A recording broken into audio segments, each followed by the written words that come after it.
Kādi būtu pirmie darbi, kas būtu jāpaveic šai valdībai?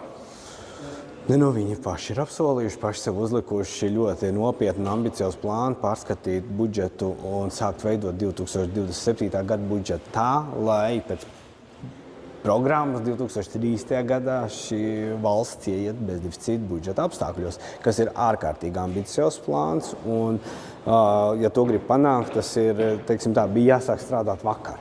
Un tad pa atvaļinājumiem finanšu ministrija var aizmirst. Tas ir tas jautājums, kas saistīts ar griešanu. Acīm redzot, būs samazinājumi, par ko jau opozīcija norādīja, ka viņi pretosies un liks visādas sprunguļus ceļā, bet tas jau balsu pārsvars tomēr darīs savu. Jā, te ir svarīgs. Tas ir nākošais jautājums, kā parlaments strādās, cik garš būs brīvlaiks, cik būs iespēja savākt parlamentu uz ārkārtas sēdēm, un tas pats attiecas uz finanšu budžeta komisiju uz ārkārtas sēdēm. Un opozīcija var, protams, bļaut, cik grib, bet jautājums ir par sabiedrības pieprasījumu. Sabiedrības pieprasījums ir tomēr pēc saprātīgas politikas fiskālās, jo bija jau tad, kad iepriekšējo budžetu apstiprināja, bija jau stress, ka sabiedrība saprot, nevar bezgalīgi aizņemties, un mēs redzam, ka tas bija arī tāds šai valdībai milzīgs arī no popularitātes viedokļa spiediens, ka tā aizņemšanās nepatika sabiedrībai. Kuras tās jomas varētu būt, kur varētu rast līdzekļus, kurām varētu nogriezt?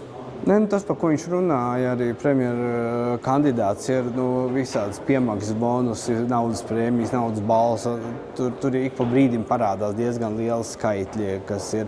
Es domāju, tā ir tāda viena lieta. Otra lieta tomēr kaut kādu administratīvo izmaksu pārskatīšana, jo šobrīd sanāk, ka valsts aparātā strādājošie pelna vairāk nekā privātajā biznesā. To arī rāda statistika. Tas nozīmē, ka tur jānotiek izlīdzināšanai, ka tas tomēr tā nevar būt, kad algu vilcējs ir valsts sektors, nevis privātais sektors. Tas nav ilgspējīgi. Es domāju, ka tas būtu ļoti iespējams, ka viņi tur skatīsies pēc naudas. Vai šai koalīcijai pietiks spēka pieķerties SIF-am, MAF-am, sabiedriskajiem mēdījiem? Ja viņi tiešām domā par taupību, tad runa ir par pieķeršanos nevis kaut kāda reorganizācija par maz laika.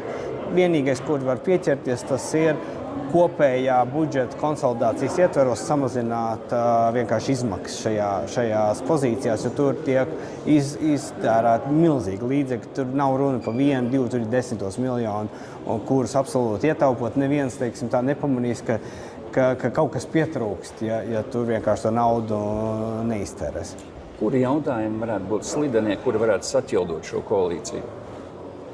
Es domāju, ka te jāskatās, no kura partnera skatoties. Es domāju, ka viņi visi var būt slideni, it īpaši, ja mēs skatāmies, piemēram, no vienotības skatu punkta, jo viņi varētu ļoti sensitīvi uztvērt jebkuru jautājumu, kurš liek domāt, ka tiek pārskatīta viņa politika, un kritizēt viņa iepriekšējā laika politika. Un tas pats attiecās arī uz ZZS. Viņi ir par, bet ne manā dārziņā. Un šis ir tas, ka tās partijas, kuras ir pārmantotas no iepriekšējās koalīcijas, viņām varētu būt drusku savādāks skatījums uz šo jautājumu nekā tām, kuras jaunpienācējas. Strīdus pārvarēšanas spējas šai koalīcijai kādā līmenī? Es domāju, ka pagaidām ir labā līmenī. Viena iemesla dēļ es neredzu no 3 partijām, izņemot apvienoto sarakstu, pārējām 3 partijām, kuras būtu gatavas šobrīdējā situācijā kaut kādā veidā torpedēt šo valdību. Neviens negrib būt vainīgs pie šīs valdības gāšanas, jo pagaidām tās gaidas sabiedrībā ir radītas lielas un gāzējs varētu tik ļoti bargi sodīts nākošajās vēlēšanās.